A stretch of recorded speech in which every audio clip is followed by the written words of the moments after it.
नमस्कार दोस्तों, आप सभी को अपने YouTube चैनल साइंस हब 274 में स्वागत है। आज हम लोग पढ़ने वाले हैं 10th क्लास के फिजिक्स ऑब्जेक्टिव।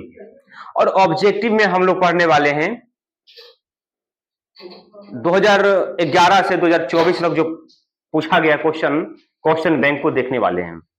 तो आप लोग से अनुरोध है, विनती है, नम्र निवेदन है, इस वीडियो में शुरू से अंत तक बने रहें, बिल्कुल स्किप ना करें। एक क्वेश्चन को बताया जाएगा आप लोगों को, तो ध्यान से समझिएगा कि हम लोग आज क्या क्या देखेंगे। आज हम लोग देखने वाले क्या है, क्वेश्चन बैंक है, और वो भी क्या है, ऑब्जेक्टिव। क्या ऑब्जेक्टिव है जो 2011 से 2024 के बीच में पूछा गया, उसी को हम लोग पढ़ेंगे, ध्यान रहे।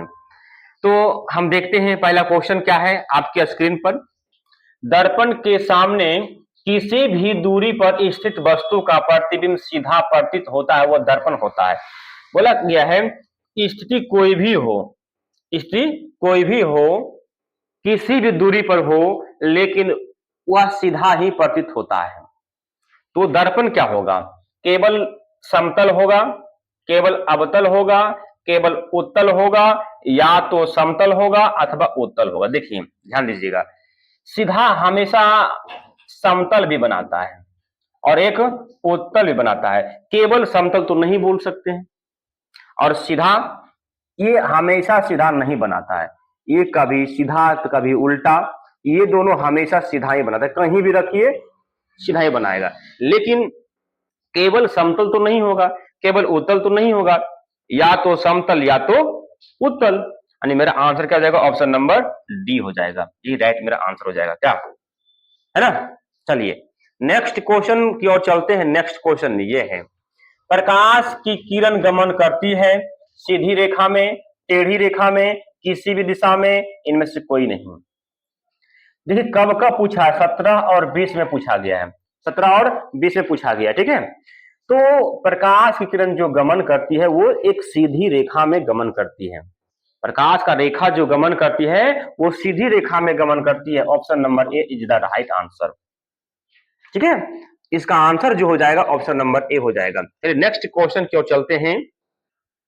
प्रकाश के परावर्तन के कितने नियम होते हैं, देख लीजिए भैया साहब, देखिए कितना बार पूछा गया इस भाई साहब को, ध्यान से देखिए।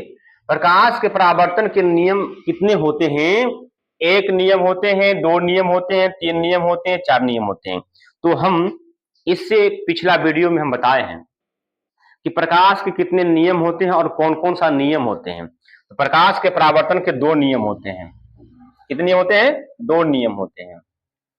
अब कौन कौन से होते पीछे बताए हुए हैं, आप लोग वहां जाकर देख लीजिए, और इस वीडियो में उसका हम लिंक डाल देंगे डिस्क्रिप्शन में, वहां भी डायरेक्ट देख सकते हैं।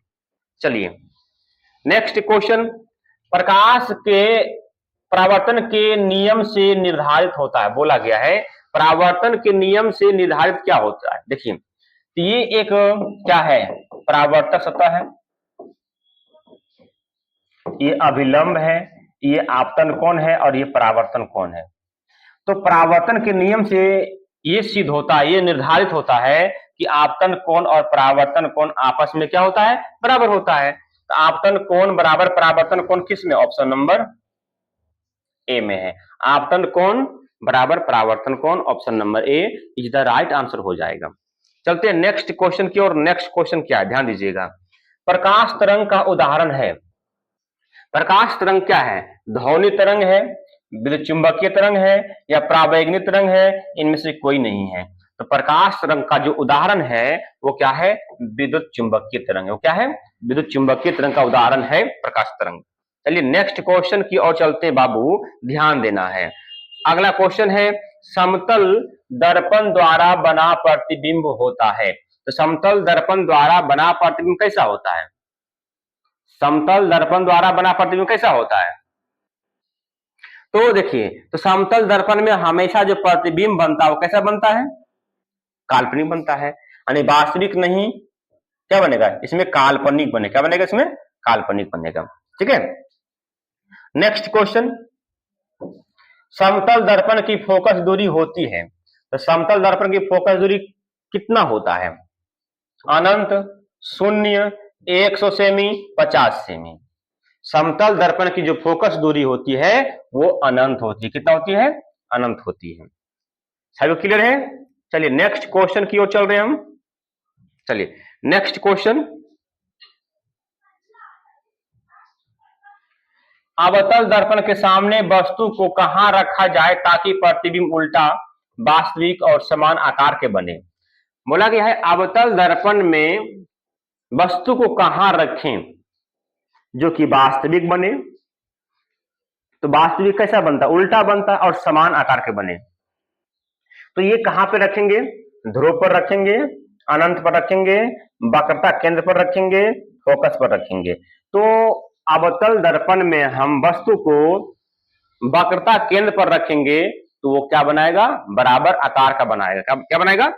वक्रता केंद्र पर रखेंगे तो बराबर आकार का बनाएगा। Option number C is the right answer. Next question क्या है? नेक्स्ट क्वेश्चन ध्यान दीजिए, उत्तल दर्पण से बना काल्पनिक प्रतिबिंब होता है सीधा एवं आवर्धित, उल्टा एवं आवर्धित, सीधा एवं हर्षित, इनमें से कोई नहीं। ध्यान दीजिएगा, उत्तल दर्पण से जो प्रतिबिंब बनता है वो प्रतिबिंब कैसा होता है? वो देखिए, उत्तल दर्पण द्वारा जो प्रतिबिंब है तो सीधा होता है और सीधा बनता है कैसा बनता है? काल्पनिक बनेगा। और काल्पनिक कभी भी प्रतिबिंब बनाता है तो वो छोटा, काल्पनिक प्रतिबिंब हमेशा छोटा होता है। तो छोटा का मतलब क्या? हर्षित का मतलब होता है छोटा, हर्षित का मतलब छोटा होता है। तो इसका आंसर हो जाएगा option number C is the right answer. चलते हैं नेक्स्ट क्वेश्चन की ओर। इनमें से कौन दर्पण सूत्र है? और देख लीजिए कब कब पूछा गया है। 1/v प्लस 1/u बटे 1/f, 1/u माइनस 1/v बटे 1/f, 1/v प्लस v बटे 1, 1 बटे f, v बटे 1, 1 बटे v और 1 बटे f। तो दर्पण सूत्र क्या होता है? 1 बटे v प्लस 1 बटे u बराबर 1 बटे f, यानी कि 1 बटे f बराबर 1 बटे u प्लस 1 बटे v सूत्र होता है। Option number A is the right answer. तो आप लोग बताइए कि आप लोगों को 10 क्वेश्चन बताया गया है, 10 क्वेश्चन में कितना क्वेश्चन का आंसर सही हुआ? कमेंट बॉक्स में बताइए। क्या आपका तैयारी कैसा है? 100% है या कुछ कमी है? इसका जवाब दीजिए कमेंट बॉक्स में। चलिए बहुत अच्छा है। नेक्स्ट क्वेश्चन की ओर चलते हैं। दाढ़ी बनाने में कौन सा दर्पण प्रयुक्त होता है? और शेविंग करने के लिए कौन सा दर्पण का हम लोग उपयोग करते हैं? समतल, उत्तल, अवतल, कोई नहीं। तो हम लोग दाढ़ी बनाने के लिए अवतल दर्पण का प्रयोग करते हैं। Option number C is the right answer. Next question, किसी कार के उग्रदीपों में किस दर्पण का प्रयोग किया जाता है? बोला कोई कार है, कार के उग्रदीप में जो आगे का हेडलाइट होता है ना, हेडलाइट में कौन सा दर्पण का प्रयोग किया जाता है? अवतल दर्पण, उत्तल दर्पण, समतल दर्पण, इनमें से सभी। तो कार के जो उग्रदीप होता है उसमें जो है अवतल दर्पण का प्रयोग किया जाता है। किसका प्रयोग? अवतल दर्पण का प्रयोग किया जाता है। चलते हैं नेक्स्ट क्वेश्चन की ओर। किस दर्पण का उपयोग पश्च दृश्य दर्पण के रूप में किया जाता है? पश्च मैंने क्या? पीछे देखने के लिए। अगर हम कार में हैं या फिर मोटरसाइकिल से चल रहे हैं तो पीछे देखने के लिए जो दर्पण लगा होता है कौन सा दर्पण होता है? वो दर्पण जो होता है उत्तल दर्पण होता है। कौन सा दर्पण होता है? उत्तल दर्पण। Option number A is the right answer. निम्न में से किस दर्पण की फोकस दूरी धनात्मक होती है? बोला गया है कि कौन ऐसा दर्पण है जिसका फोकस दूरी धनात्मक होती है।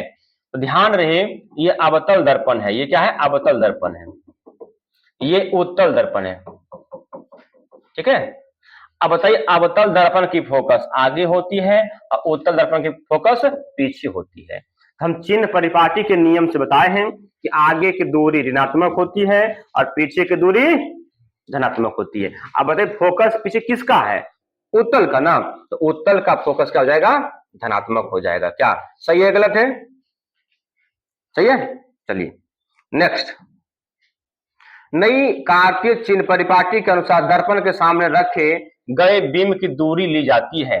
बोला कि चिन्ह परिपाटी के नियम के अनुसार दर्पण के सामने अगर वस्तु रखे हैं उसका चिन्ह हम क्या लेंगे?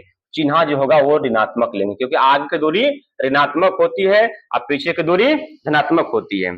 ठीक है, नेक्स्ट, यदि किसी बीम का प्रतिबिंब का आवर्धन ऋणात्मक है तो उस प्रतिबिंब की प्रकृति क्या होगी? तो प्रकृति क्या होगा?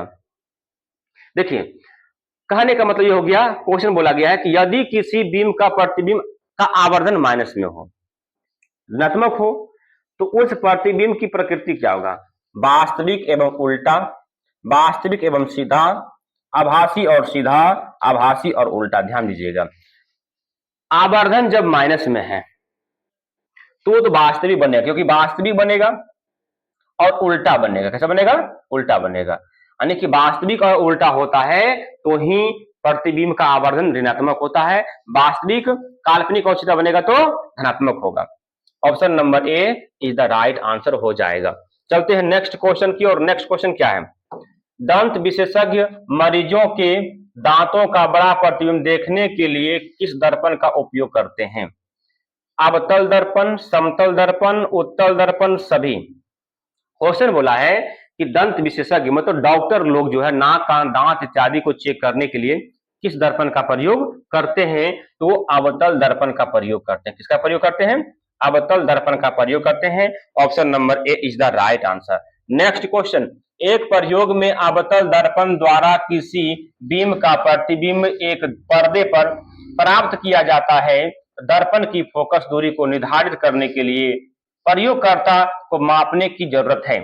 दर्पण तथा पर्दे के बीच की दूरी, दर्पण तथा बीम के बीच की दूरी, ए बी दोनों, इनमें से कोई नहीं। देखिए, तो मापने की जरूरी जो है, दर्पण और पर्दा के बीच की दूरी भी नापने की जरूरी है, और दर्पण तथा बीम की दूरी को भी, बीच की दूरी को नापेंगे, अर्थात ए और बी दोनों सही है। इसका मतलब क्या हो जाएगा? ऑप्शन नंबर सी मेरा सही हो जाएगा। ठीक है, चलिए नेक्स्ट क्वेश्चन, गोलीय दर्पण के परावर्तक पृष्ठ की वृत्ताकार सीमा रेखा का व्यास दर्पण का क्या कहलाता है? द्वारक, वक्रता, केंद्र, फोकस, और इनमें से कोई नहीं। दर्पण, गोलीय दर्पण के परावर्तक पृष्ठ, गोलीय दर्पण के परावर्तक पृष्ठ के वृत्ताकार सीमा रेखा का व्यास, बोला कि ये जो व्यास है इसको क्या बोलते हैं? इसको बोलते हैं द्वारक। क्या बोलते हैं इसको? द्वारक बोलते हैं। Option number A is the right answer. Next question, next question क्या है? क्वेश्चन नंबर 20, निम्नलिखित में से कौन उत्तल दर्पण की फोकस दूरी है जिसकी वक्रता 32 है? देखिए, उत्तल दर्पण ये है, उत्तल दर्पण की फोकस किधर होता है? पीछे में होता है। पीछे होता है ना भाई, एफ हो गया और ये आर हो गया, सॉरी सी हो गया। ये क्या हो गया? सी हो गया है। वक्रता केंद्र हो गया, और यहां से लेकर यहां तक बोलते हैं आर, और यहां से लेकर यहां तक बोलते हैं छोटी एफ। तो दोस्तों छोटी एफ बोलते हैं। ध्यान रहिए, मतलब वक्रता यानी उत्तल दर्पण की फोकस दूरी ज्ञात करना है जिसकी वक्रता त्रिज्या 32 है। पीछे है ना, यानी कि आर बराबर प्लस 32 हो जाएगा, क्योंकि पीछे की दूरी है, पीछे की। इसलिए हम लोग कल पिछले वीडियो में हम लोग प्रूव्ड किए थे, सीखे थे, एफ बराबर आर बटे 2 सीखे थे। यानी कि एफ बराबर आर का वैल्यू 32 हो गया, बट्टे में 2, 16 दूनी 32, यानी कि एफ बराबर कितना हो जाएगा? 16, प्लस में 16। अब देखिए प्लस 16 किस ऑप्शन में? ऑप्शन नंबर ए में। Option number A is the right answer. चलते हैं नेक्स्ट क्वेश्चन, हजामत बनाने के लिए प्रयोग किया जाता है। हजामत मतलब शेविंग करने के लिए कौन सा दर्पण? पीछे बता चुके हैं, अवतल दर्पण का उपयोग किया जाता है। Option number C is the right answer. Next question, काल्पनिक प्रतिबिंब हमेशा होता है। बोला गया है कि काल्पनिक प्रतिबिंब कैसा होता है? सीधा होता है, उल्टा होता है, दोनों होता है, कोई नहीं होता है।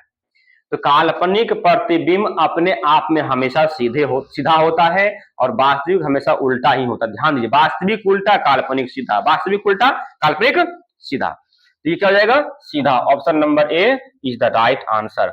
नेक्स्ट, गोलीय दर्पण में फोकसांतर एवं वक्रता त्रिज्या के बीच संबंध है। बोला गोलीय दर्पण में फोकस और वक्रता त्रिज्या के बीच में क्या संबंध है? संबंध है एफ बराबर आर बटे 2। क्या कहीं लिखल है एफ बराबर आर बटे 2? एफ बराबर आर बटे 2 कहीं नहीं है, कहीं नहीं है, कहीं नहीं है, नहीं है। इसका मतलब गलत है नहीं, अब नीचे मान लेंगे एक कोना कोनी गुना आर, कोना कोनी गुना 2f, यानी आर बराबर 2f किसी ऑप्शन में है? आर बराबर 2f, आर बराबर 2f, हाँ है तो सर बड़ी आर होगा यहाँ पे, आर बराबर 2f, option number A is the right answer, R बराबर 2f। क्लियर है? चलते हैं नेक्स्ट क्वेश्चन। किसी बीम का अवतल दर्पण द्वारा बना प्रतिबिंब आभासी, सीधा तथा बड़ा मापा गया तो वस्तु की स्थिति कहां होनी चाहिए? बोला गया है कि ये वस्तु को जो है ना सीधा बना तो काल्पनिक बना होगा, सिंपल सी बात है। बड़ा पाया गया माने वस्तु अगर इतना बड़ा है तो प्रतिबिंब इतना बड़ा बना, बड़ा बना, तो वस्तु को कहां रखना चाहिए? वस्तु को कहां रखना चाहिए? वस्तु को मुख्य फोकस तथा वक्रता केंद्र के बीच में रखना चाहिए, वक्रता केंद्र पर रखना चाहिए, और वक्रता केंद्र से परे ध्रुव, दर्पण के ध्रुव तथा फोकस के बीच रहते। हाँ, दर्पण से जो जो वो सटेगा, दर्पण से जो जो वो सटेगा उसका प्रतिबिंब तो बड़ा बनेगा। क्या बनेगा? बड़ा बनेगा। तो इसका आंसर हो जाएगा दर्पण के ध्रुव और फोकस के बीच, दर्पण के ध्रुव और फोकस के बीच, ध्रुव ये है और फोकस ये है, और यहां पे रखेंगे तो क्या होगा? काल्पनिक प्रतिबिंब बनेगा। देखिए टकराएगा, फोकस से होते हुए गुजरेगा, है ना, ये गुजर जाएगा, उसके बाद में एक ये केंद्र है, टकराएगा, टकराने के बाद दर्पण से लौट जाएगा, इधर पीछा निकल जाएगा, इधर कल्पना करेंगे हम, यहां बन जाएगा, दर्पण के पीछे बनेगा, सीधा बनेगा और बड़ा बनेगा। तो कहां रखना पड़ेगा? दर्पण के ध्रुव तक फोकस के बीच में रखना पड़ेगा। ठीक है, नेक्स्ट क्वेश्चन, क्वेश्चन नंबर 25। किस दर्पण में दूर की वस्तु का प्रतिबिंब सदैव सीधा होता है? मतलब कौन ऐसा दर्पण है, अगर दूर में रहो या भीड़ में रहो, कहीं भी रहो, किसी भी स्थिति में रहो, वो सीधा ही प्रतिबिंब बनाता है। वो दर्पण क्या होगा? केवल अवतल होगा, केवल उत्तल होगा, केवल समतल होगा, या तो समतल अथवा उत्तल होगा। हम पीछे इस चीज को बता चुके हैं, इसमें क्या हो जाएगा?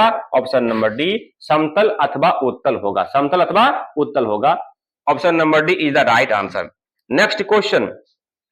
अवतल दर्पण की फोकस दूरी होती है ऋणात्मक, क्योंकि अवतल दर्पण की फोकस आगे होती है, इसलिए क्या हो जाएगा?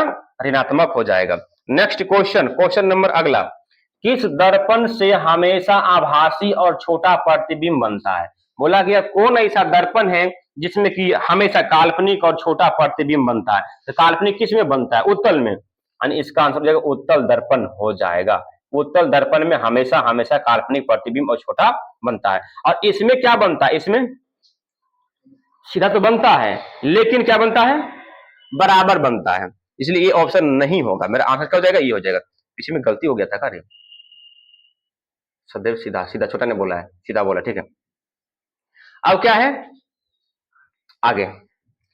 एक प्रकाश किरण एक समतल दर्पण पर लंबवत आपतित होती है तो प्रकाश का परावर्तन होता है, तो वह कौन होगा? वह कौन क्या होगा? देखिए एक समतल दर्पण है, एक आपतित किरण इसके ऊपर लंबवत पड़ा, तो परावर्तन कैसा करेगा? जब लंबवत है तो लंबवत जाएगा, लंबवत जाएगा, लंबवत चला गया, जैसा जिस ओर आया उस ओर चला गया, तो कितना डिग्री कोण बना? तो 0 डिग्री कोण बना, 0 डिग्री। अगर आर पार हो जाता है, इस पार से इस पार, 180 डिग्री कोण बनता, लेकिन आर पार तो होगा नहीं दर्पण में, लेंस बने आर पर होगा, इसमें आर पर होने की संभावना ही नहीं है, 0 डिग्री कोण बनेगा, option number D is the right answer. Next question. एक गोलीय दर्पण की फोकस दूरी प्लस 20 सेमी है, तो गोलीय दर्पण कैसा होगा? ध्यान दीजिएगा, बहुत इंपॉर्टेंट है। फोकस प्लस से, तब फोकस प्लस का मतलब क्या हुआ? पीछे बना। अरे फोकस किधर है? पीछे है। अगर प्लस 20 दिया हुआ है, इसका मतलब यह हुआ कि फोकस पीछे बन रहा है, तो फोकस पीछे है, तो फोकस पीछे किसका होता है? उत्तल दर्पण का, अवतल का आगे होता है, तो इसका आंसर हो जाएगा उत्तल दर्पण। क्लियर सभी को है? क्लियर है? उत्तल दर्पण की फोकस दूरी पीछे होती है, कि दर्पण कैसा होगा? उत्तल दर्पण होगा। क्लियर जब तक है? अगला, अवतल दर्पण में आवर्धित काल्पनिक प्रतिबिंब बनाने के लिए वस्तु को कहां रखना चाहिए? मतलब अवतल दर्पण में आवर्धित मतलब बड़ा काल्पनिक काल्पनिक। और प्रतिबिंब बनाने के लिए वस्तु को कहां रखना चाहिए? अवतल दर्पण में जस्ट बताए हैं कि सबसे बड़ा बनेगा ध्रुव, ध्रुव और फोकस के बीच में रखेंगे तो ध्रुव और फोकस के बीच में कहां है? ऑप्शन नंबर ए में है। अगर यहां पे रखेंगे तो वस्तु का प्रतिबिंब काल्पनिक भी बनेगा और वस्तु से बड़ा भी बनेगा, सीधा भी बनेगा। चल ठीक है। नेक्स्ट, किस दर्पण की फोकस दूरी चिन्हों की परिपाटी के अनुसार ऋणात्मक माना जाता है? मतलब कौन ऐसा दर्पण है जिसका फोकस दूरी चिन्ह परिपाटी के अनुसार ऋणात्मक मानी जाती है? देखिए, समतल का तो अनंत होता है, क्या था? अनंत होता है, ठीक है। अवतल का ऋणात्मक होता है और उत्तल का धनात्मक होता है। शॉर्ट में लिखें तो क्या पूछा है? ऋणात्मक पूछा है ना, तो अवतल दर्पण इसका आंसर हो जाएगा। Option number B right answer. 32 number, एक अभिसारी किरण पुंज समतल दर्पण पर आपतित होती है तो परावर्तित किरण पुंज होगा। मतलब कि एक अभिसारी होता है, एक जगह जाता है। अवतल दर्पण में, अभी समतल दर्पण में होता है अभिसारी, मतलब एक जगह कोई भी जाकर मिलता है सब किरण, तो उसमें क्या दिखाई पड़ेगा? अभिसारी कि अपसारी, समांतर, इनमें से कोई नहीं, तो अभिसारी ही दिखाई पड़ेगा। क्या दिखाई पड़ेगा? अभिसारी ही दिखाई पड़ेगा। नेक्स्ट, किस समतल दर्पण द्वारा आवर्धन होता है? मतलब किसी समतल दर्पण का आवर्धन क्या होता है? +1। समतल दर्पण का आवर्धन जो होता है +1 होता है। Option number A is the right answer. Next question, निम्नलिखित में से किस दर्पण द्वारा किसी वस्तु का आभासी प्रतिबिंब मिल सकता है? बोला कौन ऐसा दर्पण है जिसमें आभासी प्रतिबिंब अर्थात काल्पनिक प्रतिबिंब बन सकता है? देखिए, समतल में तो काल्पनिक बनता ही बनता है, उत्तल में भी काल्पनिक बनता है और इसमें दोनों बनता है, काल्पनिक और वास्तविक दोनों बनता है। बन सकता है तो बन तो रहा है, ये भी बन रहा है। इसका मतलब तीनों जब सही है, इनमें से सभी मेरा आंसर हो जाएगा कि मेरा आंसर ऑप्शन नंबर डी हो जाएगा। तीनों का तीनों सही है, गलत कोई भी नहीं है ना। चलिए नेक्स्ट क्वेश्चन, निर्देशांक चिन्ह परिपाटी में सभी दूरियां मापी जाती है, वक्रता केंद्र से, ध्रुव से, फोकस से, इनमें से कोई नहीं। तो हम बताए हैं कि चिन्ह परिपाटी के अनुसार सभी दूरी जो ली जाती है वो कहां से ली जाती है?